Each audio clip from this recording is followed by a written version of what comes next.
and welcome to Nithrania YouTube channel. My name is Branislav Berec, and in this video we're going to go through my top 50 games of all time as of 2022. This is not the first time that I'm doing this video. First time we did it in June. Unfortunately, due to hardware failure, we lost the files. On the other hand, we found something way more valuable, and that's a new editor. It's Tomáš. He is actually one of the guys from the group that we did together the Slovak version of the top 50 games of all time, and he volunteered to do the editing not only of the Slovak version but also of this English version. So you would not see this video if it weren't for Tomáš. So big thank you to him, because he's now editing, or he has edited this video as well. So unfortunately we lost the files, but we found a new editor, which is way more important. We have re-recorded our Slovak version, and here I am again re-recording the English version. Since June there were some changes, and I also did some very small changes, and but I keep this one in sync with the Slovak version. On the other hand, since we have recorded Slovak version, I have played a few more games, and two of them would be definitely in this top 50 list. I will mention them at the end of the video, but I wanted to keep the list in sync with the Slovak version. So without any further ado, let's get started, and I hope to do this in about 1 hour and a half. So let's start with the first game, which is the first train game on my list. There are more train games here. This is Mini Express, which is very beautiful. Small game for 2 to 4 players, but very simple rule set and a lot of strategy in the game. Basically, you can only lay the track or buy the shares in the company, and there are 4 companies in the game. You increase your influence with those companies when you lay the track, and you reduce the influence when you buy the shares. But you want to balance the number of shares you have and the value of your shares, because the value of the shares depends on your influence with those companies. So very simple design, very simple rule set, but a lot of replayability, lots of depth in the game, and I really enjoy playing this one. There are very tense games. I've seen people standing behind the table looking at what the other players are going to do. Lots of fun. I was really impressed with this one. So Mini Express number 50. Number 49 is a game which a lot of people know really well. It's Cascadia. The reason why I have it on the list is that this game is suitable for so many different groups of players. It is a great game for new people to the hobby as the entry-level game. Even the seasoned players and veteran players have fun, and they enjoy playing Cascadia. Obviously, it wouldn't be my choice number 1, but if I'm called to play Cascadia, I'm happy to join. I still enjoy playing the game even after many plays. So I think it deserves to be on the list, because it's such a elegant design, appealing to many different groups. Then number 48 is one of the few abstract games on my list. This one is from the series of games with strange names with 5 letters. This one is called Yinsh, and it's basically a tic-tac-toe game, upgraded tic-tac-toe game. A 2-player game. One player has white pieces, the other player has black pieces, but the pieces in the game are double-sided, because each player also has a circle, 3 circles, and when you use the circle to jump over the pieces on the game board, you flip those pieces to the other side. All of them, even if those pieces are yours, your color, you flip them to the other side, and that creates very beautiful situations. So in addition to just placing the pieces, you jump over and you flip them, and this way, when you score, you need to make 5 the row of 5 pieces of your color. When you do, you remove those pieces, and you also remove your circle. And the first player to reach 3 points wins the game. So when you remove the circle, you have fewer strategic options, fewer tactical options in the game. Clever design, purely abstract, which I don't mind at all. The quality of components is nice. This is my favorite game of the entire series, Yinsh. Number 47 is another game which is really suitable for new people to the hobby, but I played this game over 50 times and I still enjoy playing it. It's Century Spice Road. It's the first game of the series, and I really like the various combinations you can create with the cards, because you are essentially turning cubes of one color to the cubes of another color. There are 4 colors of cubes, which are 4 types of spice, and you're trying to create a combination of these cubes that is shown on the cards which are in the display and which give you victory points.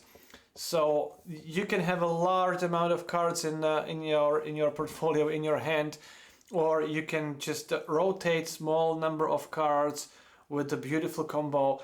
So there are so many options how to play this game. Each game is different, and I still enjoy playing this game even after, as I said, like 50 plus games. So Century Spice Route number 47. Number 46 is first of the several PAX games on my list. This one is PAX Emancipation. I love Phil Eklund's designs. I hate Phil Eklund's rules, and especially this one has such a complicated rule set. And I think that sometimes, you know, thinking about my times when I was a teenager and we played computer games, video games.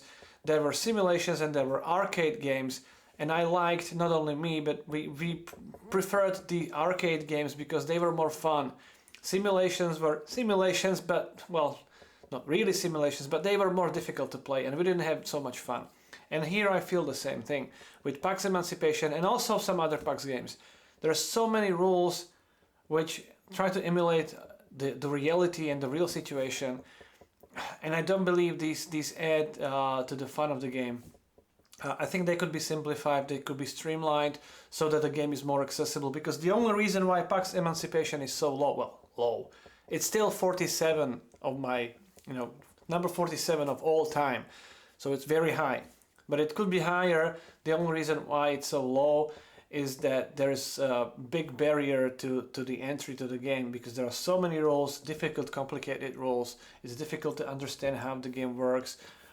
So I really have a hard time teaching this game to the new players. That's why it's so low on the list. Otherwise, it's a fantastic game, fantastic design. I love the game, but even if I would play the game right now, I would have to rewatch the rules, or at least some parts of the rules. I still don't remember all of them. That's how complicated they are. So that's PAX Emancipation number 46. Number 45, another abstract game, 2-player game called Hive, with beautiful ceramic pieces. They have 2 sizes, or there are 2 versions of the game. One has a standard size of the pieces, and the other one has smaller pieces, which you can take anywhere. It's like a pocket version of the game. You can take it anywhere you go. You don't need any player board. You can place those pieces on any kind of surface.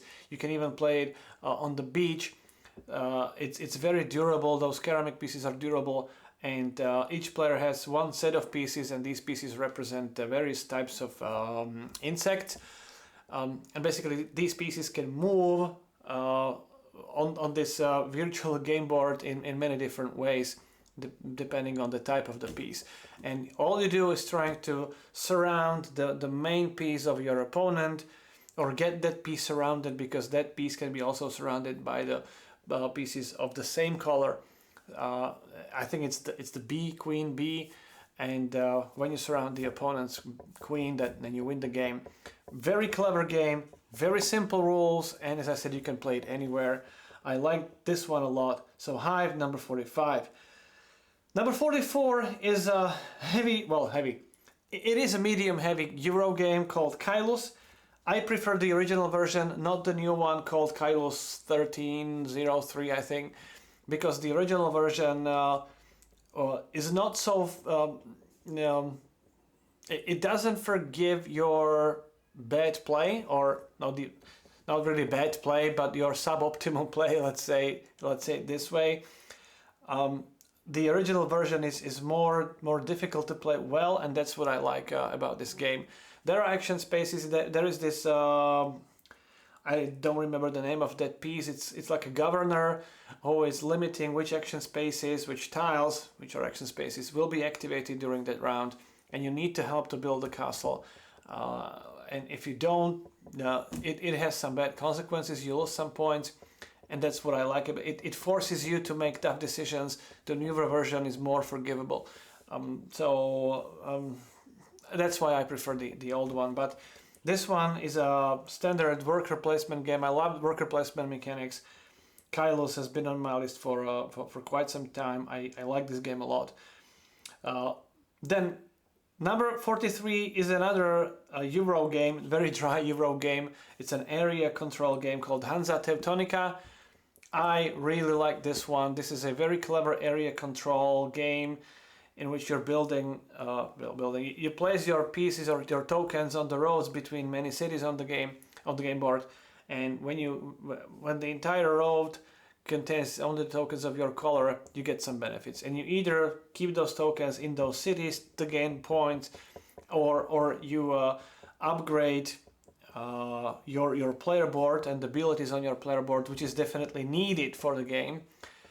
And that's basically it. I think there are some 5 actions in the game, very very simple actions. The game flows really quickly. There are quick turns with some very clever mechanics in the game, and this is very interesting twist on area control. You don't control that area permanently. You only need to make sure that you control that road at one point in time, and then when you do, you score that road. The tokens are discarded. And this way you develop your board, you develop your scoring opportunities. I love this game a lot. So Hansa Teutonica, number 43. Number 42 is another PAX game, and this one used to be on number 9, so slowly dropping to 22, now 42. This is PAX Renaissance, and again, the only reason why it's so low is that I played this game like 8 or 9 times by now. And if I would sit down and play the game now, I would still have to rewatch some of the rules again, similar to PAX Emancipation. And when I play the game, I really like the second version of the game, the second edition. Looks beautiful. But I still have to look at those rules and remind myself on how those actions are actually executed, which pieces that are included in which of those actions, because those actions are quite similar, they do the same thing. Again, I would think that some of these actions could be streamlined and the game would be more accessible, more fun, because otherwise it's a fantastic game. Again, I love these PAX games, and it could be even better, maybe even more fun if some of these rules would be streamlined a little bit. So that's the only reason why it's lower and why it is dropping down a little bit, because we have a quite difficult time to teach the game to new players. So this barrier to entry is holding this game down a little bit. Then number 41, on the other hand, doesn't really have this heavy barrier to entry. This is quite accessible. Red Cathedral. I love that central rondel, and I love the way how you gain resources there by moving dice by the number of spaces shown on the die, and when you get to a place or space where there is already another die, you get those resources twice. If there are 2 dice and you come there with the third one, you get those resources 3 times. Fantastic game mechanics. I would love to see more games with this game mechanics. In addition to that, there is a very simple area control on those towers of the Red Cathedral. That's a standard area control type of games concept.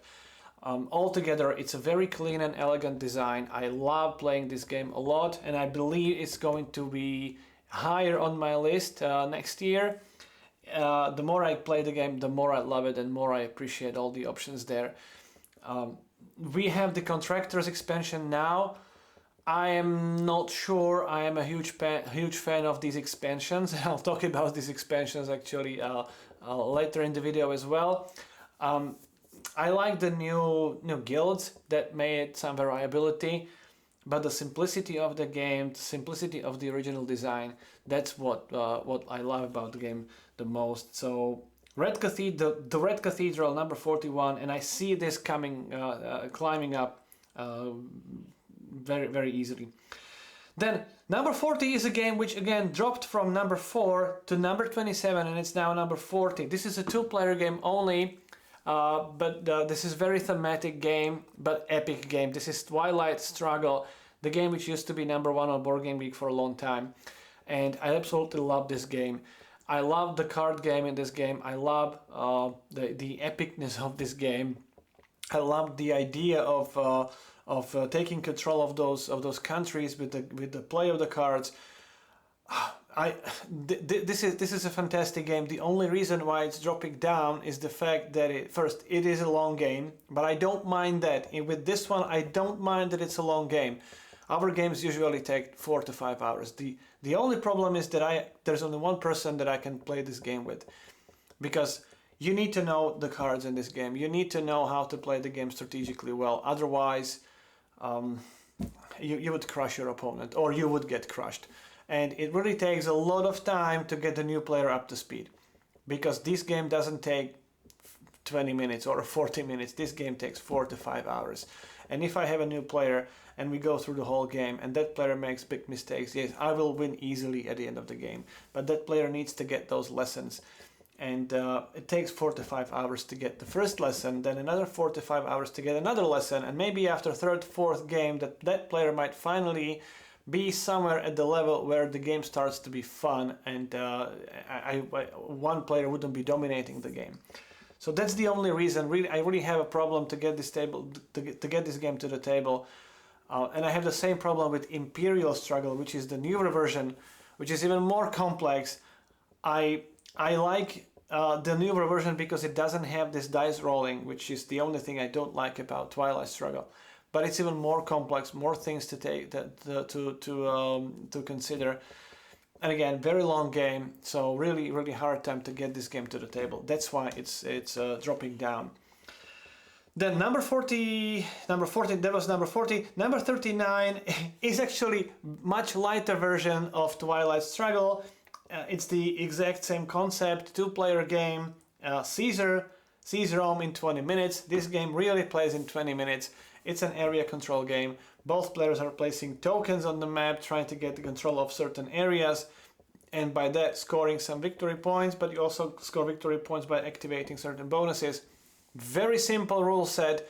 Unlike Twilight Struggle, this game can be easily played by new players, and if you make mistakes, you can easily play the new game right after the first one and then the third one. So within 1 hour you can easily play 3 games. learn from your mistakes, and in your third game you can be quite competitive already. So quite different compared to Twilight Struggle, and that's why I have this one spot higher than the Twilight Struggle.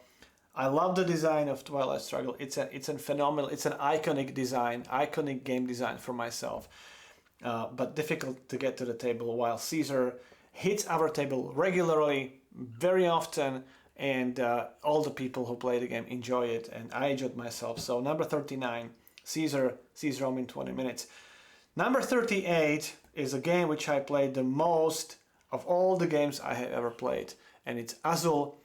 I played this game about 250 times, not because that I would love the game so much, but because it's a 15 minutes gameplay. Setup takes 30 seconds, and this is the game which we play at home most often. That's why I played it so many times, and I still enjoy it. I'm surprised that I don't hate the game after so many plays. I still enjoy playing it, and that's why it's on the list. It's another game which is widely accepted by a very, very large spectrum of audience, and I like the first one the most. I love the simple, elegant, clean design. I'm not a fan of the second, third edition. The fourth one is fantastic, but it's super heavy, super difficult. And if I want to play a difficult, heavy game, I would rather choose something else than Azul type of game. So that's why I love the first edition the most. Then number 37 is another game which is very, very widely accepted, and this game has won many awards. It's Wingspan. And I have to give it credit because I like playing it as well, and I like to play it every time we sit down to this game. It's not the game that I would suggest to play, but if we have new people playing games, new people to the hobby, and we take out Wingspan, it's a huge success. People like how it looks. It plays beautifully. It's a simple rule set, easy to understand, easy to play. People have fun making these combos. And there's a lot of fun just playing the game, and this game has a lot of how do you say, double meanings of the words that we use in this game. So it's always a lot of fun with new players. So it deserves to be high on the list. Number 37, Wingspan. Number 36 is another really beautifully looking game called Parks, which is made, or I think, if I remember correctly, the original idea was to have the illustrations, or was to make the game from all the illustrations of national parks in the US. And those illustrations are phenomenally beautiful. I love them so much. I would hang them on the walls, to be honest. That's how beautiful they are. And they managed to create a really interesting, simple but really interesting and nice game. I love playing this game. Even there is a strategy to this game, and I like to play it with the expansion as well. I love the base game. I'm okay to play it with the expansion. It's a really clever, simple design. Again, I can teach the game to the newcomers to the hobby, and they like playing it. It's simple, it's easy to understand. It can be long in 4 players. I played the game, 4-player game of Parks that took 2 hours. That can happen with the people who have analysis paralysis. But usually it could be 1 hour and 30 minutes. So not really super quick, but not really a extensively long game. And looks beautiful. People like playing it. So Parks, number 36. Number 35 is another 2-player game, quite abstract game. Although this one has a beautiful pieces. It's Onitama. It's a 2-player game that feels like chess. You only have 5 pieces. 4 of them are these apprentices, I believe. The other one is the master. And what I love about the game is that you only use 5 cards during the entire game from the big deck of cards, and each card shows you how you can move your pieces. Well, all the pieces move in the same way. You move the piece using one of your cards, and then when you move the piece, you take the card and hand it over to the other player. The other player also has 2 cards. There's 1 card like in the middle. So when you play the card, you take the neutral card. The new card is somewhere in the middle. When the other player makes a turn and gives you one of their cards, then they take this neutral one. So you rotate, you cycle these 5 cards, and when you eliminate 1 piece of your opponent, that's between 2 equally skilled players. This could be a definitive advantage to win the game. So this gives me the feel of chess with a significantly less complexity, but it still has a lot of depth, a lot of replayability, a lot of variability. You can choose from a large amount of cards. And again, this game can be played in half an hour. It could be 1 hour. It could be 15 minutes, depends on how much time you spend on thinking about your turns. Elegant, simple, beautiful design, simple rule set. I love this game a lot. So Onitama, number 35. Number 34 is another train game, although not really train. It's a subway train game called Maglev Metro. This is a beautiful looking game with transparent pieces, which have this subway tracks, and when you finally build the tracks, it really looks beautifully on the table. And it's a pick up and deliver theme. You pick up the passengers from one train station and you try to deliver them to another train station based on their color. But each player has a player board with the actions of the game, and the power of the actions depends on how many passengers you have there, how many pieces you have there. Each time you deliver someone to the train station, you take that piece and you improve one of your actions, and then you can also rearrange them with a certain action. So you are developing your own special abilities, your own powers of your player board, and also your scoring conditions. I love this game a lot because it also has a lot of variability. It's highly interactive. It looks beautiful. Very quick turns because you just choose one action and do it, and then it's the next player. So it moves really quickly, easy to understand. One of my favorite games, one of my favorite train games. And I'm not a huge fan of pick up and deliver, but this one really shines. And this is one of the few games where I also ordered some expansions, some new maps. Looking forward to those ones. So Maglev Metro 34. Number 33 is a Euro game, which is, I believe, at least 20 years old now. I think it was published in 2002. Laver. This is a game which shines in 2 and 3 player games. I'm not a huge fan of 4 player game because there are 7 actions per round. So in a 4 player game, one of those players will only have 1 action per round, and at the end of each round you need to feed your 1 worker you have in the game. So if you only have 1 action, you either just spend it on food, or you don't feed your worker, you get some bad consequences. But prepare your actions for your game for some more powerful actions. Anyway, this is a game where you have good options, great options, and fantastic options. So it's not about struggling to get things done, it's about how you optimize all those fantastic options that you have in the game.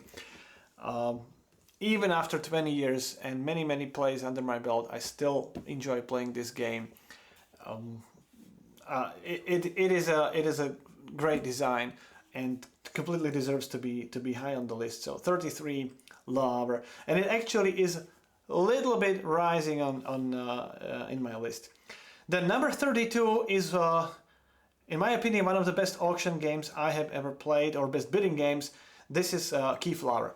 Keyflower is a game which has a very clever use of colors of meeples. There are 3 colors, basically 4 colors. The 4th one is a very special one, but or a very rare one. But there are 3 colors: yellow, blue, and red, and each color is not the color of the player. It's the color of the, I think it's like a specialization or whatever. It's just the different colors of meeples. And when you bid on the hexes, or when you activate hexes, either in the display or when you activate hexes in the village, either your own or even in the opponent's village, you only use the meeples of 1 color. So when you start using 1 color, all other players who want to bid on that tile or activate that tile may only use the pieces of that color. You don't have enough pieces in this game, you don't have enough resources in this game, everything is pretty scarce, so you can pretty much block other players. You can make some really tactical, very tough tactical turns with the colors of your meeples. You can block off very critical hexes or action spaces in the opponent's village if you place your meeple there of a color which they don't have enough meeples. You give them that meeple at the end of the round, but you block off the very critical hex of their village. Wow, this is a brutal game. This can be very difficult to play well. This can be because all the meeples you spent on bidding on those hexes in the middle of the table in the display, and you want to get them to your village, you lose those meeples. So you need to constantly balance how much you bid, how many hexes you activate, and which way you actually gain victory points. And the last round of the game is where you bid for the scoring hexes. So if you build your entire game around 1 or 2 scoring hexes, you need to make sure you win the bidding of those hexes at the end of the game. Or you just distribute the portfolio or your victory points to several areas. Phenomenal game. It's again not a new game. This is the way of bidding that I really love in the game. So Keyflower number 32. Number 31 is an abstract deduction game which I completely missed the first time I was at Essen when I saw it, when it was released at Essen, and then I regretted it. But after I played the game, I instantly fell in love with it. It's scripted. Each player has 1 hint where the treasure is located on the map. And when you combine all those hints, they all point to only one specific hex on the map. And players are asking questions. Each player is asking one other player about one specific hex. And all other players can hear the question and they can see the answer. So you're trying to deduct what those hints of other players are, and you try to find out where that one location is. I love this game a lot. It's always, again, very quick turns. It can be played in like half an hour. Many people like this type of game, this type of deduction game. Big hit with me. So Cryptid number 31, one of the best deduction games. I think this is the best, well, yeah, maybe the best deduction game on my list. Number 30 is new to my list. This is a game which came out this year, and it's a hot contender for the game of the year, and it's Carnegie. phenomenal design again. I love the fact that this takes the proven concept of one player choosing one action, activating that action for all players. We will be seeing this concept in 2 other games on my list. I still haven't tried all the departments from the Kickstarter expansion, from the Kickstarter version, which has 32 departments, like the base game has only 16. So lots of variability, but with just 20 actions, 20 turns in the game, you need to plan your actions well. You need to see what other players are trying to do. This is very, very interactive game, and I love the fact that when you have your workers in your company, in your building, in your departments, first you need to train them, which has some cost, but then you need to make a decision. Do you keep them working in your company, which gives you smaller benefit, but keeping them in the company, trained, ready for next round, or you send them to a business trip, which gives you more powerful benefits, but those employees will be out and they will need to come back later, and then you will need to train them. And where do you send them? Can you send them to an area which will be activated soon by another player, which means you can get those workers back pretty quickly and get them trained? So many fantastic decisions you have to make in this game. This is a great design. As I said, very hot candidate for the game of the year. Carnegie, number 30. Number 29 is another game which has some auction in it, but it's not the main mechanics of the game, but very important. It's Power Grid. This is another old game, and the game which I have played more than 100 times. We played it every single week, more than once. That's how much we loved the game, and I still love the game a lot. This is a game where you build the network which you supply with the network of cities which you can supply with your power plants with the electricity. A really, really clever way of using the catch-up mechanisms. The player who is currently the weakest, who is the last in the player order, gets to buy the resources first, because those resources are then cheap. Each other player is buying the resources for higher and higher prices, depends on how much the resources do you buy. You need to calculate quite a bit in this game. You need to do a lot of math, because you need to know how much you can spend for your in the bidding for the power plants, how much you need to spend for the resources, how much you need to spread your network on the map. Really another highly interactive game with really simple rules that they're not that difficult, and again can be played in about 1 hour and a half, even with 4 players. And it's very, very dynamic, lots of twists in the game. I love this one a lot. So Power Grid, number 29. Number 28 is a game which was game number 2 of the previous year for me, and it's a game which has a lot of buzz and getting some 9s and 10s as the ratings for many people, and it's Ark Nova. Again, this is a game which I completely missed, I ignored. I can say it like this: I have ignored this game at Essen last year, because when I looked at the game, I didn't like the look of the game at all. Now, yeah, it could look better. I can definitely say that, but I don't mind the graphics now. But when we finally had a chance to play the game, I was blown away. This is really a fantastic game. I love almost every aspect of the game except the length of the game. I would not play this game as a 4-player game, definitely not. My limit would be 2, maybe 3 players, definitely not 4, but other than that, it's a fantastic game. Really, really clever design. So Ark Nova, number 28. The only reason why it's a little bit lower is that, yeah, it's a long game. For what it is a bit long. Although we have a member of our group who plays this game as a 2-player game, and they managed to get down to like 1 hour as a 2-player game. If I would get to that time frame, I would probably have it much higher. So Ark Nova 28. 27 is a game from Osprey Publishing, and number 26 also a game from Osprey Publishing, and there is another one on number 13, so this is a pretty successful publisher. Number 27 is a game which is an area control game for 3 players. Could be played in 2 and 4, but from it is a 3-player game. The King is Dead 2nd edition. It's a game in which you get only 8 cards for the whole game. And in this game you will be passing more often than playing the card. And this is another the phenomenal idea that there are 3 colors of pieces in the game. Those colors represent, I think, British, Scottish, and Welsh, and they are trying to gain control of 8 regions on the map. And to gain the control, you need those 3 colors of those 3 nations have to have their pieces on the map.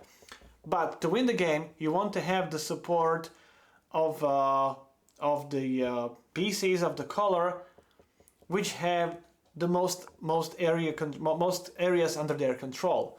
But every time you play a card, you take one of the pieces away into your personal support as your support, into your personal supply as your support. So the more pieces you take away, the more difficult it is for that nation to control the areas. And that's why it is a fantastic balance, how you do it, how you make sure that you gain these pieces, and at the same time you secure the control of the regions for that particular faction. Wow, phenomenal design. The longer you keep the cards in your hand, the more you can control the outcome of the game at the end, but the longer you wait, the higher the chance that some of those cards will not be playable. And when you pass, you can actually force the other player to play the card to change the outcome of the or change the situation in the region. Wow, only 8 cards in the game, and yet so much strategy, so much depth, so many tactical decisions. I love this game. But again, for me, it's a 3-player game. It can be played as a 2-player or a 4-player, but to me, this is a 3-player game only. That's where I have the most fun with this game. So 27, King is dead.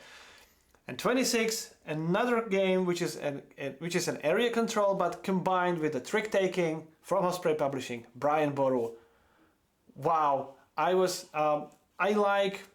from my childhood, I like trick taking games, and I like collaborative trick taking games. And this game, this is an area control game, but combined with the play of cards in a trick taking fashion.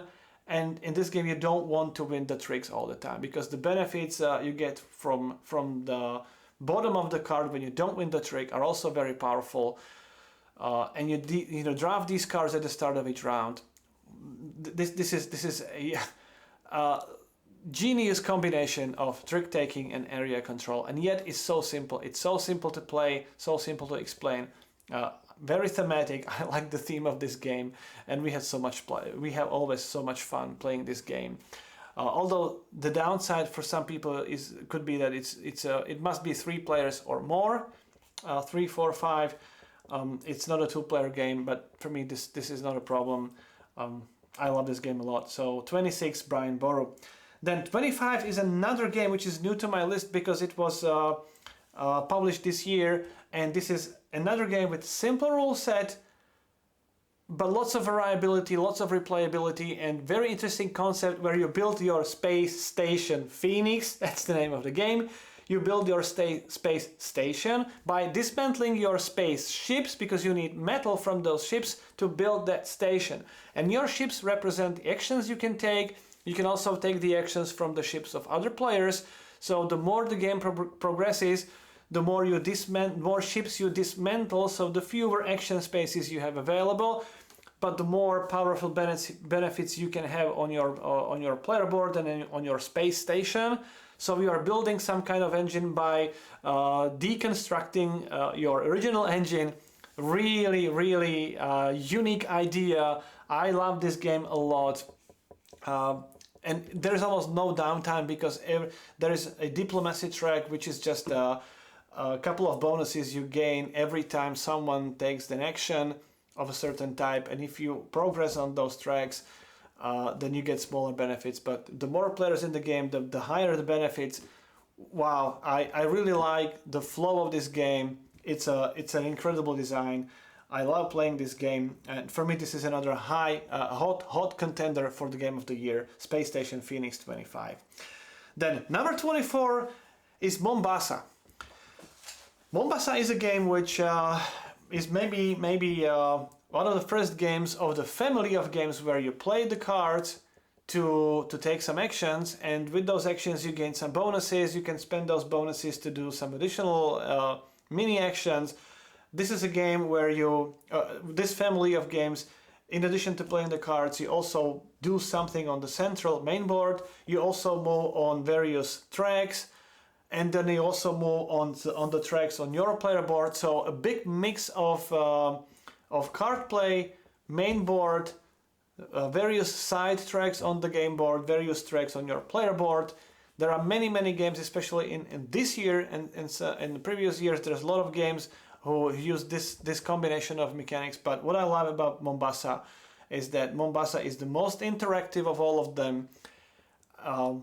Maybe it was the first one, but in this game there are many strategic decisions you need to take, because you buy the shares of the companies which spread out on the game board, and the more shares you have and the more the company is spread out, the higher the value of those shares.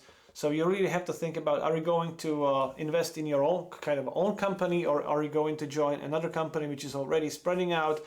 And there is another clever way of using these cards, because when you play the cards, you have to put them into columns on your player board, and at the end of your turn, at the end of the round, those cards are moved over to another set of columns, and then you take the cards from one column only.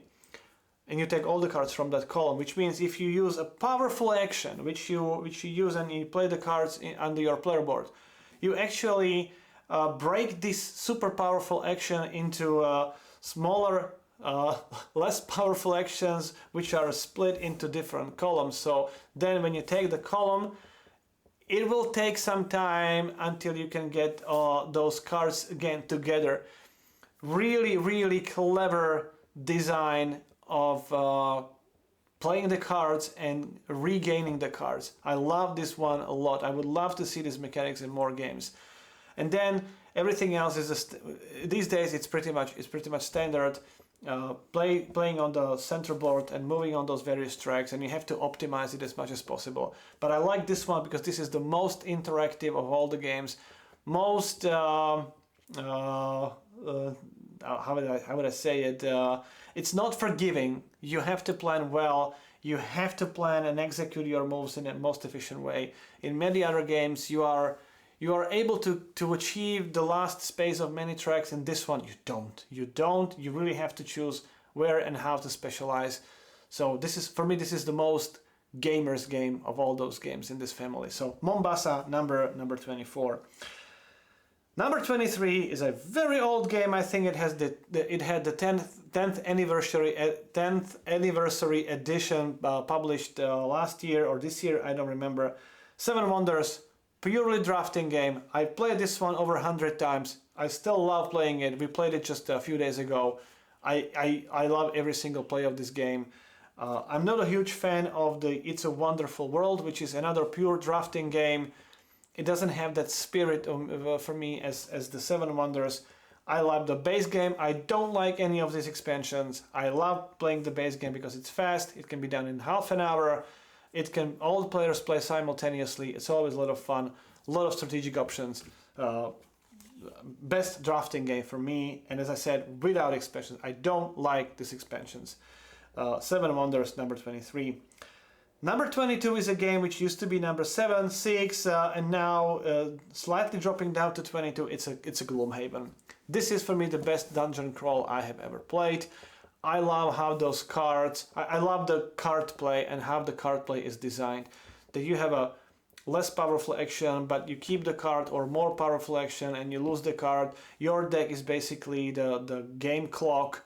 So you need to be quick in order to achieve all the objectives of the scenario. I love fighting those enemies there. I love that each character is so much different. It plays so differently. It feels so different. So much variety in this game. This is for me one of the iconic designs of the gaming industry, to be honest. Really, one of the most iconic designs. And I played over 30 scenarios. The reason it's dropping down a little bit is the fact that I don't have a chance to play it that often, and the scenarios are just, well, it takes about 2 hours to finish the scenario, and I know there is the clause of the jaws of lion, something like that. The more easier game to set up, the more easier version of Gloomhaven to set up. I'm not going to play Frosthaven just because I don't really have time. I've seen Gloomhaven, I know what it is, and I want to play it more. I hope that I will have time to play it more, but I don't. I still find it as the most iconic, one of the most iconic designs ever made. So Gloomhaven number 22. Now number 21, and there are a few more games on my list higher than number 21, which I sold 10-12 years ago when I had many changes in my life, and I didn't know if I would be continuing playing games. Fortunately, I did, and but this was a very this was an area or time of my life when there were many changes, and as part of those changes, I sold most of the games from my collection. Just 1 year later, I heavily regretted it, but well, I did. Now it took me many months to get these games back. I mean, not from those buyers, but to find those games again and get hold of those games. And there will be several of them on my list now. And the first one is the game from Sébastien Dujardin, Trois. I actually like the art of this game. I like that graphics now. It wasn't very appealing 10-12 years ago, but I actually like the art. But the gameplay is so fantastic. It's so much replayability, so much variability in this game. Simple dice worker placement, so to say. You use the dice to activate various cards and action spaces on the game board and to gain victory points.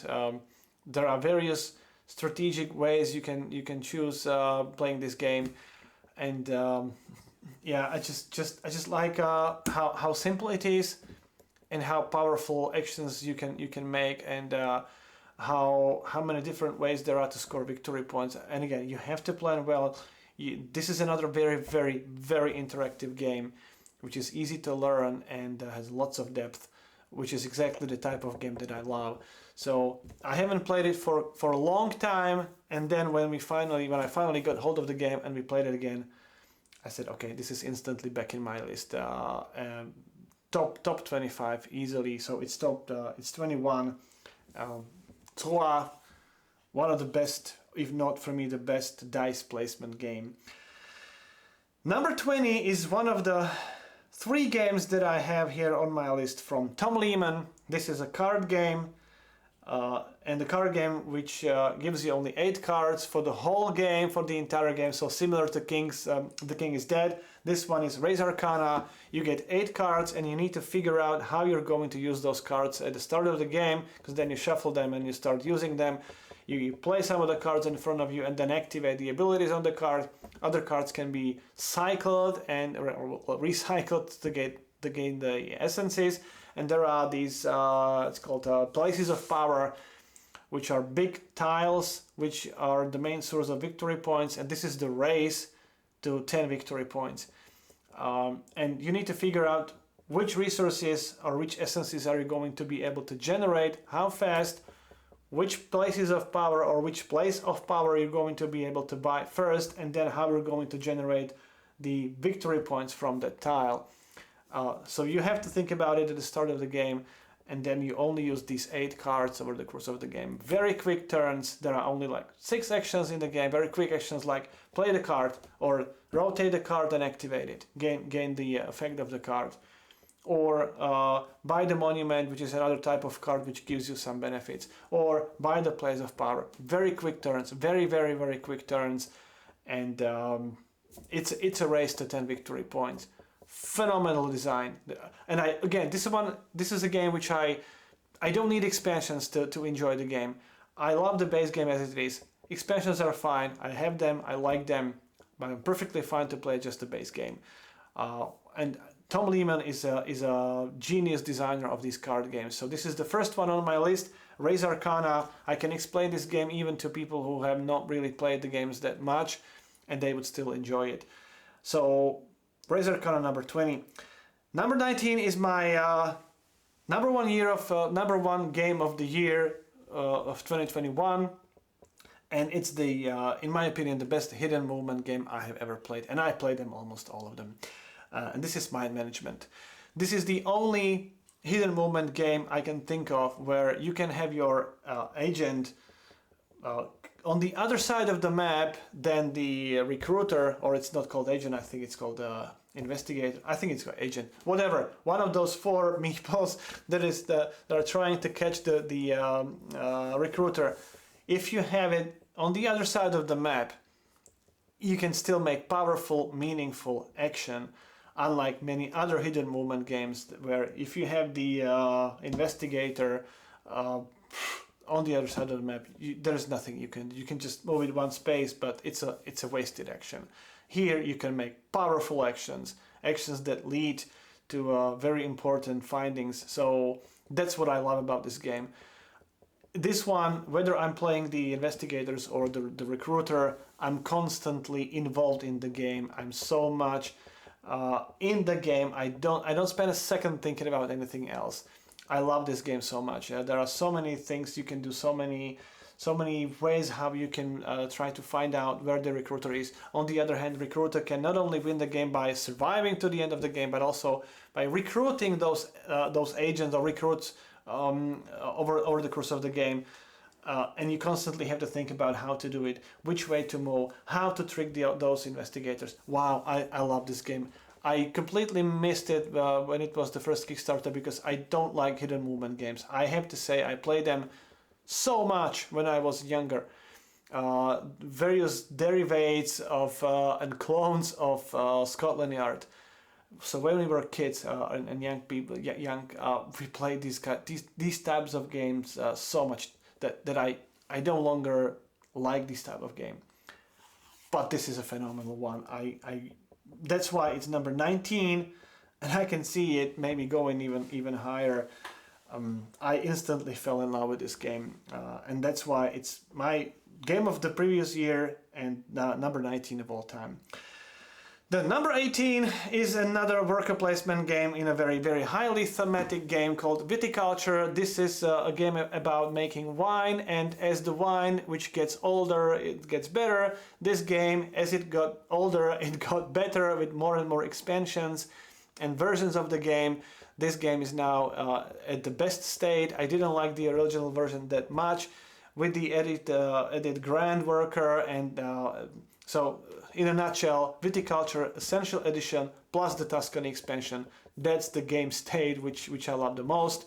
Very thematic, very easy to explain. I love the looks of the game. I love the theme of the game. It plays really smoothly, really nice. I just love every single time we play this game. And even when we teach the game to the new players, they immediately understand how to play it. And it's not an easy play to win the game. This is one of my favorite worker placement games. Viticulture Essential Edition plus Tuscany, number 18. Number 17 is looking at the list. Yeah, it's the best racing game on my list. Although it's not really a racing because it's Lewis and Clark. It's the expedition that went through the United States, basically through the large area of the Native Americans, and ended up on the West Coast. And so it is racing, but actually it's a very slow movement of the entire expedition. This game uses fantastic combination. Fantastically uses cards, double-sided cards. One card has an action, one side of the card has an action, the other side has the multiplier, so number of the Native Americans that can help with activating the card. And you also have the meeples. So basically you take one card as the action and the other card there as the multiplier of the action, and then perform the action. And you need actions to gain resources. You need the actions to move your expedition along the river, then through the mountains. For that, you need different types of resources. You need boats to move along the river. You need horses to move through the mountains. You need to somehow gain these resources. So you need gain resources, convert them. You need to move. You are building your deck. On the other hand, you are trying to thin your deck. You are trying to improve your cards.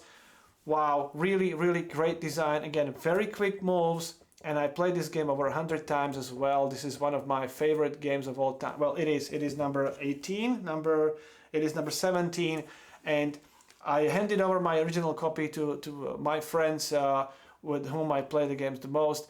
When I recently visited them, they don't use sleeves, but all those clan cards, the basic cards, they're almost not readable. That's how often they play the game. For me, this is the best racing game that there is. I really like how this game flows. The more cards you have, the more cards you have in your in play, the more other players can benefit from that. So this is very highly interactive game as well. Lewis and Clark, number 17. Number 16 is another worker placement game, which is one of my most favorite worker placement games, and it used to be number 5. I don't really know why it dropped down to 16. Maybe because I don't know. I can see it climbing up because this is Barrage. This is the only game which has the expansion as as part of the original design of the overall game. I'm not a fan of expansions. Especially for many games, especially older games, as they were designed as a base game, I don't believe they need expansions. I understand that expansion is the best way how to gain more money from the customers, but if the base game is perfect as it is, I personally really don't like expansions to the games. This one, I know that the game has been designed together with the Lee Water expansion. So if you have the Lee Water expansion, this is actually the full game as it was designed. And it is getting a little more complex. This is not as easy to play, as easy to understand as the Viticulture, for example, or another game which will be on my list soon. But this game is so thematic, and I absolutely applaud to the idea of using water as the resource, which is not consumed when used. When you have the water going through your power plant, you generate the electricity, but the water is not consumed. It flows further down the river, and other players with their power plants can use the same water to generate electricity. This is a fantastic idea, and you can obviously redirect the water because you build these dams and conduits, and you can redirect the water to your power plants, which can be next to some other rivers. I was completely blown away when I first played the game and I saw how it's designed and how this water is actually used as a resource which is not consumable. Wow, fantastic idea. And the actual gameplay and the use of the workers is very intuitive as well, because you may use your workers to build. And again, there's this beautiful wheel.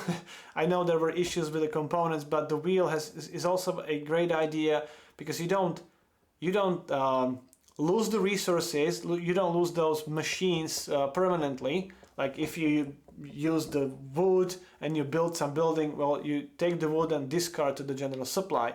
Here, if you have those machines, you only lose them for a certain amount of time until that wheel rotates back, because thematically those machines are used to build that dam or power plant or whatever.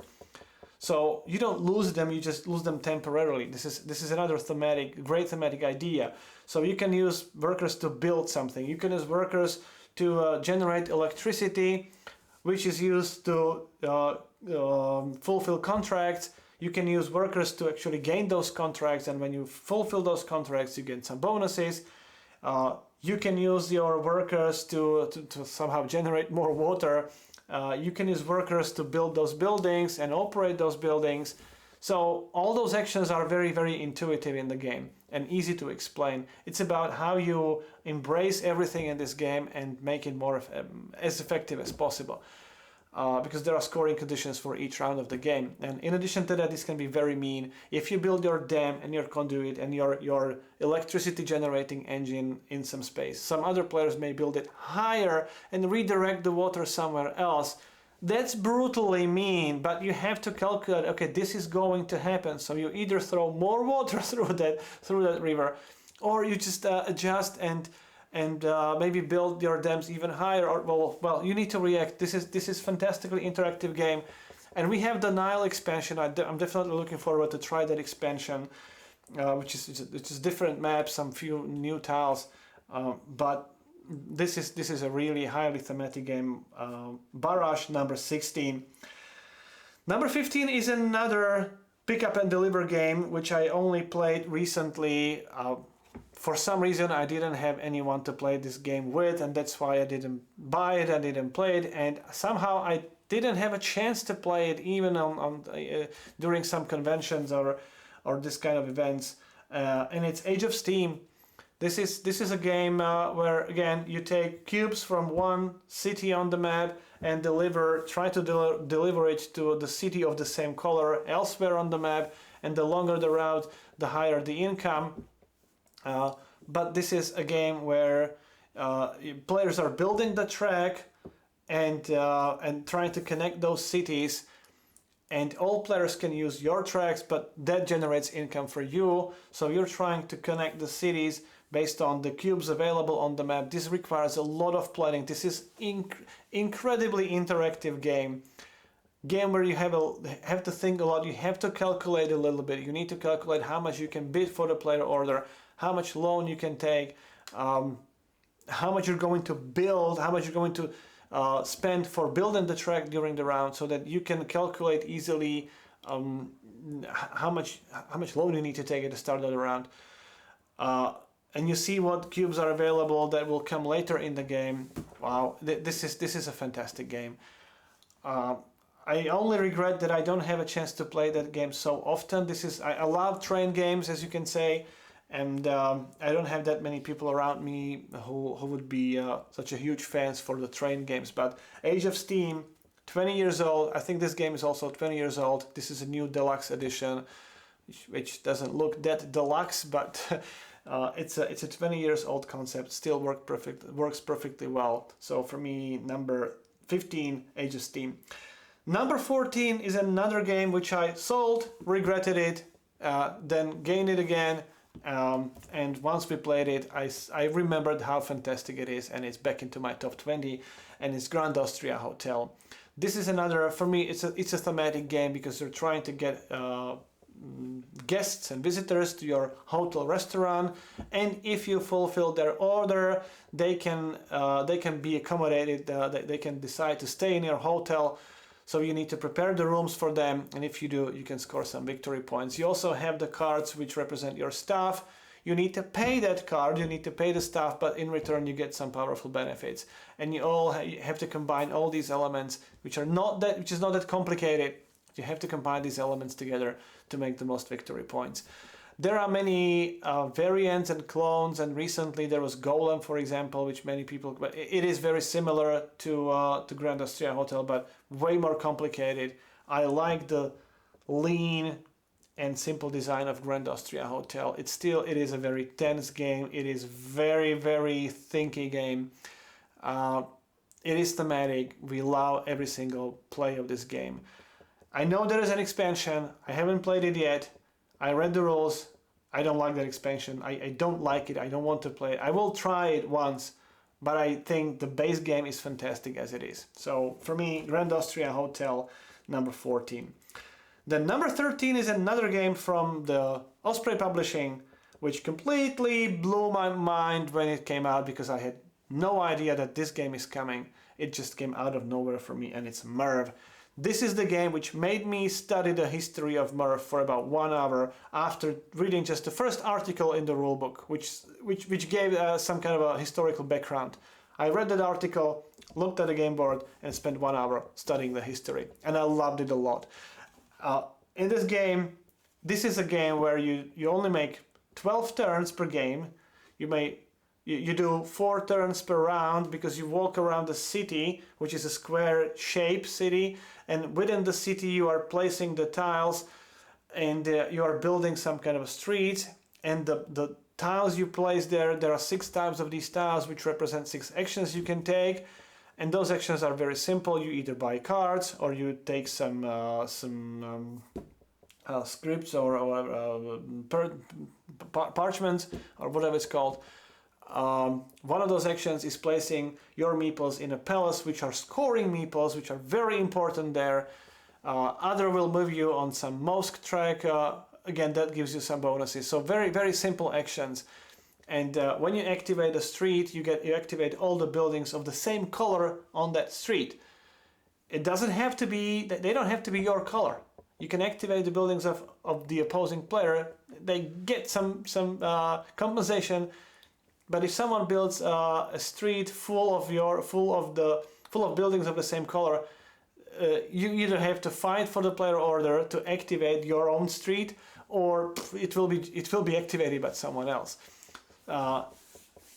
Extremely, I was really surprised how much you can get from such a simple design.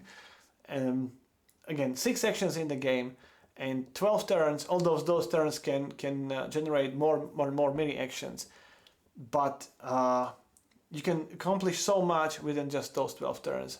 But the design is so lean. I love this game a lot. This really surprised me, and this is and it will stay very high on my list. So number 13, Merv.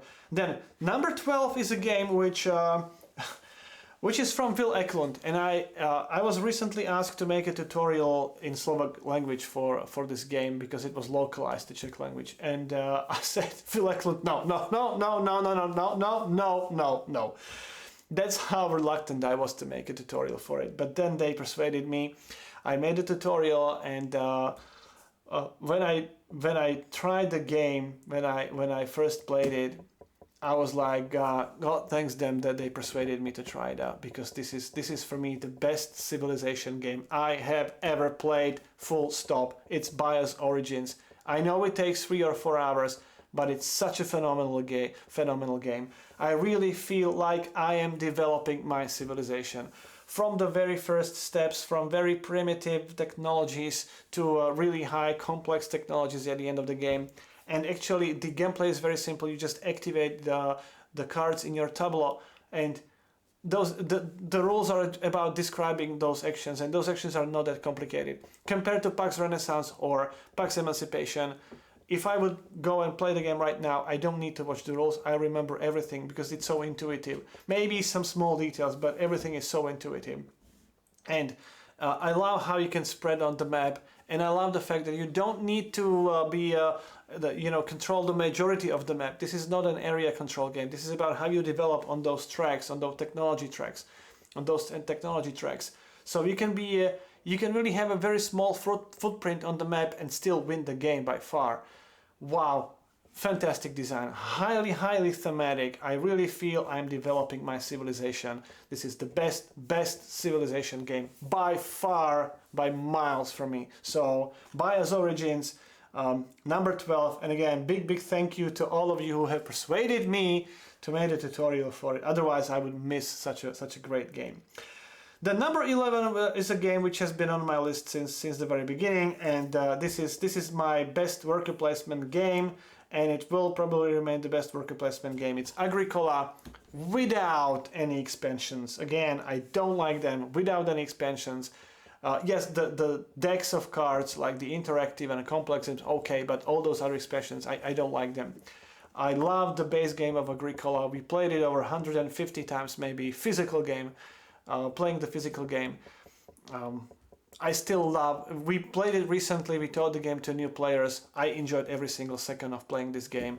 I still enjoy the combinations of those cards. I still enjoy the puzzle of how to get everything working, how to feed my family, how to develop everything on my game board. Wow, I just love this game a lot. This is for me the best worker placement ever, and I can hardly see anything bypassing Agricola.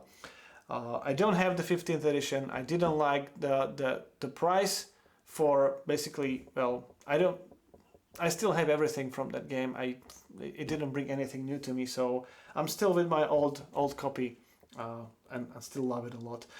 Then going to number 10, top 10 of my list.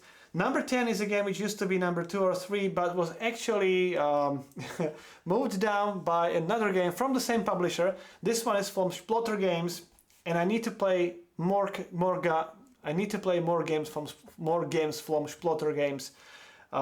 Number 10 is Food Chain Magnate, which is another highly thematic game, because you are running the chain of the fast food restaurants.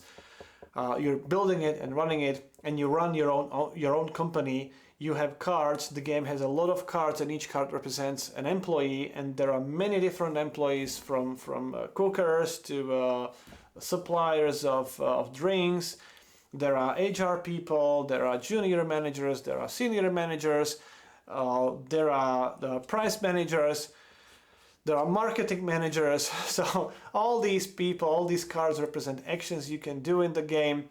And what you're trying to do is to market certain type of food and drink so that the households come to your restaurant. So you want to be cheap. You want to have exactly what those, you want to market something and then provide what you are marketing, or you can provide what someone else is marketing and you can provide it cheaper. And you want to generate money. The player with the most money wins the game. And you can have a small company and run the small company and try to rush the game, or you can try to build a big company and then do a big moves towards the end of the game. So many different strategies to this game. So many. This is extremely interactive game. Very thinky. I love this game a lot. I love this game a lot. The only reason why it's only number 10 is that it can take 3, 4, 5 hours. It can take a lot. And there is another game which gives me the same feeling in a shorter amount of time. I'll talk about it much later. So number 10, Food Chain Magnate, used to be number 2, number 3, now only number 10. Number 9 is a game called Concordia, which is another game with a very unique mechanics where you play cards and each card has a specific action. And once you play all the cards, well, you only play one card per turn, so the turns are very quick. And once you play all the cards, or whenever you decide to, instead of taking the turn, you can take the cards back into your hand, having all those actions again available, gaining some small profit. And you are spreading across the map of the Mediterranean and the surrounding countries and states. And you try to build trade stations, and you try to do various things in the game. And the scoring is actually done by the cards. In addition to everything on the map, you also gain more cards. And the victory points are calculated by the number of specific cards, because each card is awards the victory points for something in the game. For example, for the different types of businesses or trades you have on the map, or for how many the number of regions where you have presence, and there are like 13 regions on the map. So if you have presence in 9 regions and you have one card, you get 9 points. But if you have 3 cards of the same type, then you score those 9 points 3 times. So you're trying to build your deck with the actions you need, but also with the scoring cards you need. And this is a beautiful mix or beautiful blend of these strategies that you need to optimize as much as possible. Very simple game, very simple rule set. I think the game has like 4 pages of rules only, nothing else. It's so simple, so deep, so much strategy to this game. I love this game a lot. And although it doesn't really have any beautiful looking map, I like the art. So number 9, Concordia. Number 8 is another game from Tom Lehman, another card game. I think the best card game I have ever played, apart from Magic. I'll talk about that in a minute. Race for the Galaxy. This is a very quick engine building game in which all players play simultaneously, and each player takes an action or chooses an action which will be then carried out by all players in the game. And again, there are different strategies in the game. You can either go and produce some goods and then ship those goods for victory points. Sometimes you will need to sell them so that you can gain more money, because in this game cards represent the cards have three uses. You use them as the planets and technologies. You use them as money. So when you have to pay money, you actually take the number of cards and discard those cards. Those cards also are used as the goods on those planets. So this is a little tricky to teach, but once you get over it, it's a fantastic engine building game. I think for me this is the best card game I have ever played. Fantastic, clever design from Tom Lehman, similar to Race Arcana. Race for the Galaxy is another, for me, an iconic design of the gaming industry. I mentioned Magic because I played Magic for a few years. I love the actual theme. I like the gameplay. I like the actual play of cards and how you have the lands for mana and you spend mana to cast more spells. I love this fantasy theme. I love that. I hate everything else about Magic. I hate that it's a card collectible card game. I hate the business model. If Magic would be only a little bit, a few decks of cards that then you can change and mix and make some decks and play with your friends, that would be for me. That would be top five definitely. Since it also incorporates everything else, I don't like these collectible card games. I don't like the living card games because at the end of the day you end up with lots of cards which are garbage, and you spend a lot of money for the cards which are garbage. And so I hate this business model. Other than that, Magic would be a fantastic gameplay itself. But if it's together with all the things together, Magic is not on my list. And then Race for the Galaxy is best card game I have ever played. Then number 7 is the last of my train games on the list. Moved down from number 2 last year. It's number 7. It's 18xx series of games. It's the whole family of games. Don't ask me which are my favorite, because I would name immediately. I would name 15 of them, and I would still think about other games which I like. They all so much. They're so similar, yet each game has a different vibe. Just by changing few rules, you can get a completely different feel from the game. This is a concept which has been designed 40 years ago, and it still works perfectly well.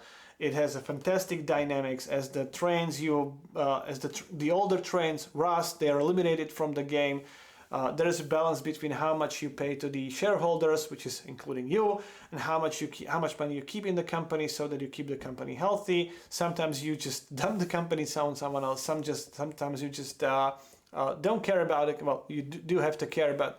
You help one company with another company. I could be talking about this series of games for hours. That's how much I love them. The reason why it's dropped down few spaces is that this is another family of games which really take 4 or 5 hours. It could take 4. Some of them are shorter, 2-3 hours if you know the game well, but usually it's 4 or 5 hours, and that's the problem. That's the blocker from getting these games to the table more often. Then number 6, number 5, number 3. All of these games are the games that are part of the collection that I sold and heavily regretted it. And now when I finally got hold of these games and played them again after many, many years, I just remembered how fantastic they are. And I completely, I understood how much I was mistaken when I thought that when I sell these games, the new ones will be better and better designed. I was so wrong. These games are little bit old, and yet they are in my top 10, and I think they will remain in my top 10 because that's how that's how much fantastic and how much fantastically they have been designed. So number 6, St. Petersburg, first version. I don't like the art of the second version. I like the first version without the expansion. Small box, 3 types of cards: money generating cards, point generating cards, and the orange cards, which give you money and victory points. But the more unique cards you have at the end of the game, the more victory points, exponentially more victory points you can get. So that's another way how to get victory points. Each game is different. It's really fast. All your turns are really, really quick. So the game goes really, really quickly. It can be played in half an hour, 45 minutes. So many different strategies, so much depth in just such a simple rule set, because you just buy the cards and those cards give you income or victory points. That's how easy it is. There's not so much in this game, and yet it's such a phenomenal design, such a phenomenal gameplay. We play the game very often and I love it so much. I'm still getting impressed that all these old designs, very simple, elegant designs, are still the best games I have ever played, I have to say. So number 6, St. Petersburg. I can say exactly the same thing about my number 5, which is a predecessor for Race for the Galaxy. This was Puerto Rico. I think another game which is like 20 years old already. Again, one player choosing an action and then everyone else taking that action. The player who chose the action gets some bonus. But here you are developing your farm, you're developing your plants, you're developing your buildings, and trying to get some victory points by either building expensive buildings and gaining points there, or by producing products and either selling it, for which you get money, and money is very tight in this game, or you ship those products and for that you get victory points. But the thing is, if you ship the products and the ship is already full, other players are not able to ship the same type of product. They will lose it unless they have some kind of warehouse. So there's so much variability in this game, so much replayability, deep strategy here. This game is, again, highly interactive game with just a few actions. There are a few actions, like 5 or 6 actions in the game, very simple actions. You gain some fields, you gain build a building, you may sell something, or you simply take some coins. So very simple actions. So the game is very quick, the turns are really quick, can be played in about 1 hour. Simple rules, lots of depth. Exactly what I said about St. Petersburg. I'm just impressed. Still, after 20 years, I love every single play of this game. Number 5, Puerto Rico. Then I can say the same thing about next game, which is Brass, but Brass has been on my list for a long time, and only because I started making this list a few years ago, and the newer version of Brass, newer versions. I mean, the graphical versions have been published, I think, in 2018 or 19. I think 18. I don't make any difference between Lancashire and Birmingham. I love them both equally well. Lancashire is more brutal, I would say, a little more brutal. I love the beer and the use of beer in Birmingham, so whichever version, I don't care. I love these games a lot. And I constantly, this game has been number 3, 4, so it's in my top 5 constantly. And I think it will remain there because that's how much I love this game. I had the original version called Cola. It was, it looked really boring, but the gameplay was fantastic. But when these new versions came out, I didn't hesitate. I got them both, and I will not sell them. Brass, again, simple 6 actions, very simple actions. So the gameplay is really fast, and you have these 6 actions with highly interactive game, with lots of depth, lots of strategy, lots of replayability. That's why it's high on my list. Actually, all of my top 10 games, all of them are highly interactive with quite simple rule set, except for 18xx. Okay, that doesn't have a simple rule set, and a food chain magnate, but all of them highly interactive, and that's why, and with minimum luck, basically no luck at all, no luck factor. That's how much I love these type of games. So number 4, Brass.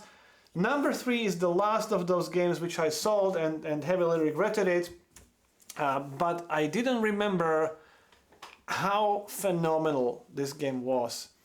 Because we haven't played it for a long time, because it was brutal and some people just didn't like to play this game. It's In the Year of the Dragon. When I said the Gloomhaven is one of my most, for me, is one of the most iconic game designs ever, In the Year of the Dragon is the same category. For me, this is one of the most iconic game designs ever, because you only play 12 actions in the game, 12 turns. Nothing else, and those actions are very simple. You take coins, that's it, that's your turn. Or you take some rice, that's your turn, nothing else. You have to think about what you do, but that's your turn. No more action chaining, nothing like you take 6, 5, 8, 11 mini actions on your turn. No, it's just you take the coins and that's it. And then at the end of the turn, at the end of every turn, you take one of the citizens, which actually improve the power of your actions. So that's it. You don't do anything else in this game. Yet in these 12 turns, there is so much strategy, so much depth, so much replayability. I'm repeating myself again, but these are the elements of the game and the factors of the game which I love the most. in such a small package with only 12 simple actions in the game. You can have a phenomenal gameplay. In this game, you can actually end the game with fewer components that you start with if you're not careful. This is brutal. This game punishes every single mistake you make. This game punishes every wrong decisions you do in this game, and that's why you learn. You learn every single time you play the game. You learn, and it can be really fast. It can be done within 1 hour, even with 3-4 players. Highly interactive. You want to be first in the player order, but when you take those citizens which grant you the first player order, you get less powerful actions, but you don't have to pay for the actions. Well, I could be. This is really the way how it's designed, with so little that you do, and yet there is so much in that little in those few actions that you do. I just can't stop wondering that what a fantastic mind was it that designed this game. So in the Year of the Dragon, for me, number 3, and it will probably stay in the top 5 for a long time. And then coming to number 2 and number 1. Number 2 is new to my list just because I have never played this game. Well, it happened. I just don't. There's no way I can play all the games in the world. This one is from Splotter Games again. And that's why I'm saying I need to play more games from Splotter Games, because they seem to be phenomenal. And this is the Great Zimbabwe. I have never played the game, and there was a reprint in 2019, and I missed that game again because I was already doing a lot of tutorials for many new releases. And recently we had a visit. There were people coming to our studio. They wanted to visit us, play some games with us. It was very, very nice from them. And they brought the Great Zimbabwe because that's just a new game they bought. And I was looking at the game. I said, I know about the game, but I've never played it. So if you want, we can try it. Oh, how much I'm grateful that they brought the game. It took them like 45 minutes to explain the game. And yet we played few rules wrong, but regardless of that, halfway through the game I knew this is top 5 instantly. And when we finished the game, we didn't have time to play another one, but during the game I was already ordering the game. I bought the game immediately. Then in the next available moment, I took the game out, and I told the game to other guys, and we played the game, and I knew this is a hot contender for the best of the game for me, the best game I have ever played. That's how much I loved the game. It's so elegant. It is simplified version of Food Chain Magnate. You only build the monuments on this kind of schematic map. Again, it's just a great square grid. And there are resources on the map.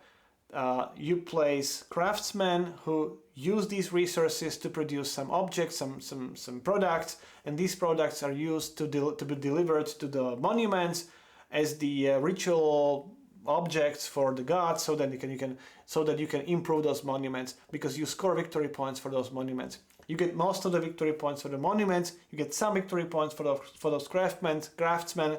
So there's a simple logistics chain, and there are some basic craftsmen and advanced craftsmen. If you have the advanced one, you have to take the resource, give it to the basic producer, then the basic product goes to the advanced craftsman, then that produces the advanced product, and that is then delivered to the monument. And this is all what you do in the game. But if you want to use the craftsman, you have to pay. If it's your own one, you have to pay yourself, but you still have to pay. If it belongs to someone else, you have to pay the other player. And in this game, you have to think about how to generate money, how to raise those monuments to get victory points. And there's another fantastic concept that every player starts with the requirements of 20 victory points to win the game. So you need to accumulate 20 points to win. But as soon as you get some card, technology card, or a special ability card, those requirements increase. Sometimes if the ability is not so strong, the requirements increases by 1, 2 victory points, sometimes by 6 victory points. So you can easily have a player who needs to win the game by accumulating 22 victory points. The other player needs 39 victory points. But the other player has more powerful cards, more powerful abilities, more craftsmen on the map. So the higher generation, that player generates more money. And so there are so many strategic options how to play this game. It's so elegant, so clean, so tight, so mean. If someone is generating money, you can put a advanced craftsman, and suddenly everything has to go through you, and then you generate the money, and you actually stop the other player. Wow, there are so many tactical decisions you can make. So many. How do I say it? It's like it reminds me of chess.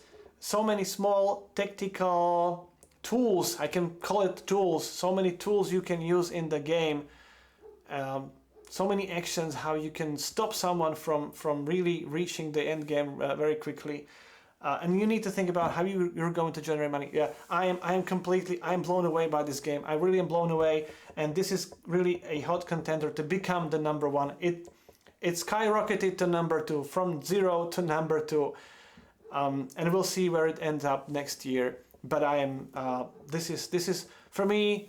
I played this game like 10 times already. I have a hard time winning the game, but I love every second of this game.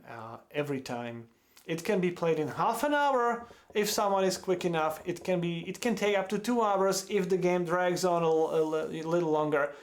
But I enjoy every second of this game. So, The Great Zimbabwe, number 2, and number 1. There is no change here. It has been number 1 since 2019, 2018-19. It's Pax Pamir 2nd edition. Still, everything which I said about the game in my previous editions of this list still applies. This is how I imagine the PAX games could be simplified and streamlined to be more fun. I mean, talking about PAX Renaissance, PAX Emancipation, PAX Pamir doesn't have a simple rule set. I would lie if I would say that, but there are only, again, I think like 6 actions in the game. They're not that complicated, but there are some additional rules in the game anyway. When you understand how to play the game, it's really, again, highly interactive, deeply strategic. You need to plan ahead. There's a beautiful game dynamics between those scorings. There's a very thin line between scoring the domination and non-domination, where you need to have most tokens out on the game board. This is how, for me, this is a perfect game. There is nothing that I would not like. Even the solo play of Pax Pamir 2nd edition is phenomenal. Yeah. Everything still applies. So Pax Pamir 2nd edition, still my number 1. We'll see next year if it holds against Great Zimbabwe. We'll see. So that's my list. That's my top 50 games of all time. Thank you for watching. I promise that I will talk about 2 games that would make my list here. First of them would be Heat. Heat is becoming my very hot candidate for the game of the year. I was really impressed how much fun we have every single time we play this game. How dynamically the game state changes in Heat, how cleverly it is designed, these corners, and how you need to spend those Heat cards. You need to manage those Heat cards. If you don't, you're losing. If you overdo it, you're losing. So you need to manage it well. And we had fun every single time, and this game can be played even the people who are not so experienced with games, and they can easily learn it, and they have fun. The automat players, or those legends, so the cards that are driven by the game, this deserves the Nobel Prize for gaming. How it's designed, you just look at the small table and you move the cards. It's like 1 second administration for each card, literally maybe 2 seconds. That's how I imagine administering the game-driven players. There is no reason not to include all the cards or all the cars in the game. We always played with 6 cars. And I'm looking forward to the expansions. This one, I will definitely buy expansions with more cars, more maps, because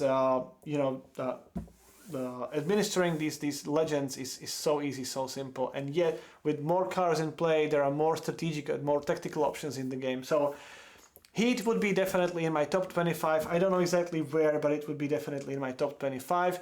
And another game which would make which would make it into top 50 would be Crossing Oceans. It's a new game from PD Fairlock, and PD Fairlock is a publisher who also published Concordia, which is number 9 on my list. And Crossing Oceans is a sequel to Transatlantic. I think it's called Transatlantic. Yeah, Transatlantic game is basically the same theme. It has been upgraded to the to the version which is board game version of this game. But it's again very simple rule set, similar to Concordia. Very few like there's a rondel there with few actions, simple actions, and the game is very dynamic with quick moves. You are buying ships and you generate income from those ships, and the number of different ships you buy and how much you progress on certain tracks, simple tracks on your game board, that's what generates victory points. For me, honestly, I really have to say right now, it's early October, it's early November. For me, this is the game from Essen, apart from Heat. This is the game from Essen which I love the most from all the games that I have already covered on my channel. Depends on where you watch this video. I have not made a tutorial for it yet. I'm going to do it in the next couple of days. Definitely, that's how much I enjoy the game. So Crossing Oceans would be definitely the game that would make my list. So that's it. Thank you very much for watching. I'm curious to hear your comments. I'm happy to answer your questions. I know you will ask me why certain games are not on my list. I'm happy to answer those questions. There are definitely many games which didn't make it. I have to say, when I looked at my top 60 to 100, as I moved the games down by adding more games to the top 50, I was really impressed. What a fantastic games just didn't make it to the list, to my top 50. Maybe next time I'll do my top 100. But well, there were so many great games in the second part of the list. So from 51 to 100. So this top 50. I will answer your questions where those games would be in my list. As you can see, I don't tend to like very heavy complex Euros game anymore. I'm leaning now towards games with simple rule set but lots of depth, lots of replayability. But I'm happy to answer all your questions, or at least as much as I can. If you like the video, I will be really happy if you can support me with either clicking on the thank you button under the video, or you can become a Patreon on the Patreon page and support the channel. So again, thank you very much for watching.